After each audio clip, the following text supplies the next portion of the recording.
Good morning. Today I'm going to be reading chapter 10, I think, of Towers Falling. I hope you're having a good day, and don't forget to turn in your writing tomorrow. All right, it's not fair, I holler. At Ben's, we're going to do schoolwork. I can't babysit Ray and Lita, too. You want your father to get better, don't you? He's always ruining my life. Deja, Ma looks fierce. Apologize. I'm sorry. It's okay, says Pop, sitting on the bed wheezing. I'm sorry I'm sick, baby. I want to say I'm not a baby. I haven't been a baby for a long time. Ray stands on the bed behind him, his little hands massaging Pop's head. Ray's always helping, and Lita's hugging Ma's leg. How come Pop never gets well, I want to scream. Other than aspirin, he doesn't take anything. When we can afford it, he uses an inhaler, yet he's still sick, headachy, and sad. Why doesn't he go to the hospital if he's getting worse? I never talk with Ma about Pop. There's no time, no privacy. Plus, Ma really doesn't want to talk. Makes me mad. She changes the subject like I'm too dumb to figure out what that means. I'm tired of being responsible and it's enough to take Ray and Lita to daycare, watch after them, and put them to bed. When Lita gets startled, she wets herself, and I have to clean her up. There's a group of boys, 7th graders, who tease Ray, calling him shrimp. Sometimes one of them grabs Ray's arm and swings him like a tetherball. Ray's too terrified to scream, and I've got to rescue him, punch the big kid on his shoulder, yelling, "Let him go, better not drop him." It's scary for me, too, because there's only one of me and 4 of them. We'll be good, says Ray, leaping off the bed. Lita's pacifier wiggles in her mouth, and she clutches my leg, saying, "Go." Ma's eyes are pleading again, and she's tired, but if I can ride the subway by myself, Pop can, too. Anxious is the only word Ma ever says about Pop. He's anxious on the subway, anxious about closed spaces. I'm anxious living in Avalon. Ray tucks his shirt into his baggy pants, and I have on my blue jeans and a t-shirt that says I'm Irish. Ma got it at Goodwill, and I want to look nice. Lita's in a too-tight red jumper with padded feet. The 3 of us are just a mess. I grumble, "Ray, you get the stroller. I'll carry Lita." Ma rushes towards me, hugs me tight, and says, "Thank you, Deja." I don't want to be responsible, but I feel good when Ma thanks me. I shut the door. Ma will ride the subway, take Pop to the clinic, and I hope they give him medicine. The yuckier, the better.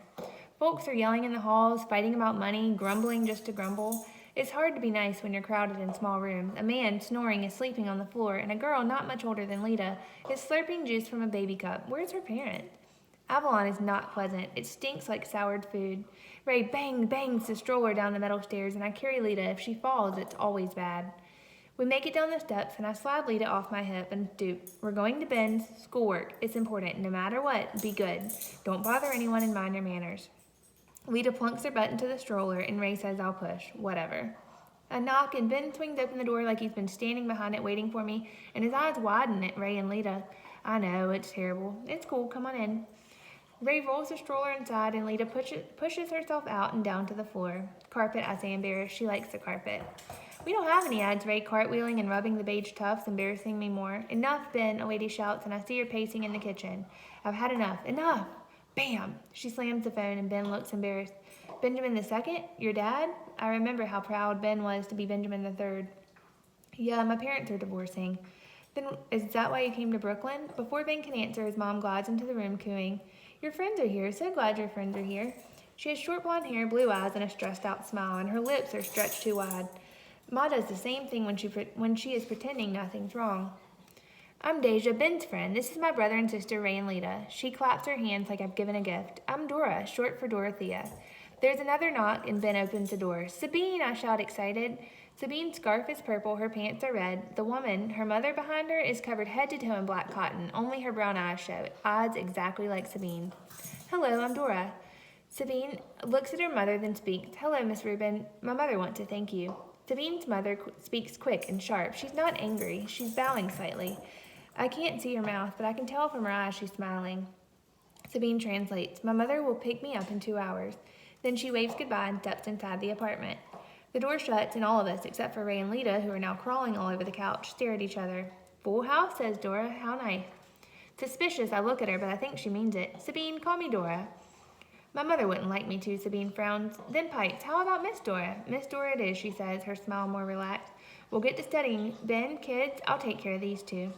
Dora holds out her hand, and Lita climbs right into them like she's climbed into a white lady's arms 1,000 times. Dora shifts Lita on her hip, and Ray clasps her other hand. "Let's make snacks." Before I can holler, "Be good," Ray and Lita are gone, disappearing into the kitchen. Me and Sabine follow Ben. "My room," he says, opening a white door. "Cool," I deadpan. Ben's room is amazing. A bed just for him, a fluffy pillow, a desk with a computer, sleek and silver, a bookcase overflowing with books. There's even a window with a view of sky and treetops. The walls are covered with charcoal drawings. They're Ben's, I can tell, in all brushed darkness, some shadows, some light. There's dozens of drawings of his old home, a single-story house surrounded by grass. To the right, there's a barn and a fenced pasture with horses. Ben drew the ranch from different angles, front, back, up high, down low. The sky is clear, sometimes not. Mountains are in the distance, and great peaks cut through the clouds. I can't believe there's so much space. I touched the edge of one drawing, a close-up of a horse, with long eyelashes and clear, yearning brown eyes. His expression seemed to say, "Stay." Here's the illustration. Sabine tilts her head, and I can tell she wants to ask about the horse, but I shake my head. I wouldn't want to leave a horse. I'd be happy if one day I got a dog or a hamster. "Sit," says Ben. I scan the walls again, and there's not a single drawing of Ben's dad. We adjust our chairs in front of the computer, and as usual, Sabine sits in the middle. Ben isn't poor, but I still feel sad for him. I'm not used to feeling sad for folks who have stuff. Sabine's smiling, happy as usual. "Why's your mom dressed in black?" "It's a niqab." I apologize if I messed that up. "For modesty." "Modesty? What's that mean?" I look at my jeans and tee. "Are you gonna wear one?" "Maybe." "If you did wear one, we'd know you anywhere, wouldn't we, Ben?" Ben clicks on the computer. "Sure would." Sabine glides, happy and nice. She does everything right, even sits proper. I do not. Sabine uncrosses her feet, unfolds her hands, and me and Ben laugh. He taps, opening a page, and types, "Brainstorming, Ben, Deja, and Sabine." I like how our names are alphabetical. Ben's like that, always fair. His name isn't first because he's a boy. What's the difference between the past, and the recent past? Dumb question, I say. Past is past. Mr. Schmidt would not like that answer, says Sabine. Mr. Schmidt is about 100 years old, and he always wears bow ties. Sabine, do you always get A's on your homework? Yes, I pay close attention. Mr. Schmidt said exactly what are the differences between America's far past and its recent past. Ben deletes and then retypes. What are the differences between America's far past and its recent past? Who cares? The past is the past, and Mr. Schmidt doesn't know about life, about what's important here now. I'm trying to make my future. Sabine shifts, turning towards me. What are you going to do in the future? Sometimes she drives me crazy. She's looking at me bug-eyed, trusting, and sweet, like Lita does when she wakes up. If she'd asked me earlier, I would have said buy a house. Since kindergarten, I wanted to live in the biggest, best house in the whole world. But the house doesn't matter. What matters is not feeling bad, less than anybody else. How can I say, in the future, I don't want my family to feel bad. I don't want to feel bad. I squirm on the chair, bite my bottom lip, and Ben rescues me. As soon as I can drive, I'm going back to Arizona. I don't like it here. Sabine sighs. I like you here. Me too, Ben. I grin. If you leave, can I have your room?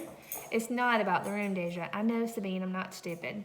Sabine murmurs. What? What'd you say? I say loudly, thinking, here comes the disrespect. Sitting tall, hands clutched together, Sabine speaks. Özür dilerim. Sorry in Turkish.